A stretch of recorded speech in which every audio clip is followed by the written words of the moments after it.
حضرت امام زین العابدین رضی اللہ تعالیٰ عنہ آپ اپنے حجرہ مبارک کے اندر عبادت میں مشغول تھے، ذکر اذکار میں مشغول تھے، تو ایک ہرنی آئی اور وہ آپ کے حجرہ مبارک کی طرف بڑھنے لگی۔ حضرت امام باقر فرماتے ہیں موبائل بیٹھا ہوا تھا، میں جلدی سے دوڑا، میں نے حجرہ مبارک کا دروازہ بند کیا اور ہرنی کو بھگایا، وہ چلی گئی۔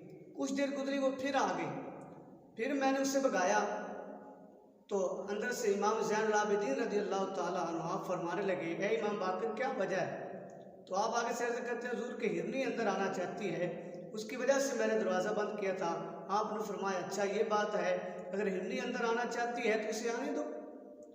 آپ فرماتے ہیں کہ جب میں نے دروازہ کھولا، ہرنی اندر گئی اور اپنا منہ امام زین العابدین رضی اللہ تعالیٰ عنہ آپ کے کان مبارک کے قریب کر دیا اور کچھ باتیں کرنے لگی، اور آپ امام زین العابدین رضی اللہ تعالیٰ عنہ جلدی سے اٹھے، دستار مبارک امام مبارک سر پہ رکھا، چھڑی کو ہاتھ میں پکڑا اور اس ہرنی کے ساتھ چل دیے۔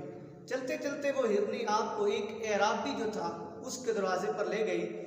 آپ نے دستک دی اور پوچھا کیا تیرے پاس کچھ ہرنی کے بچے ہیں؟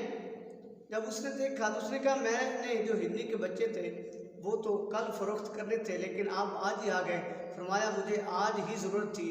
آپ نے وہ 20 درہم میں ہرنی کے بچوں کو خریدا اور خرید کر اس ہرنی کو دے دیے۔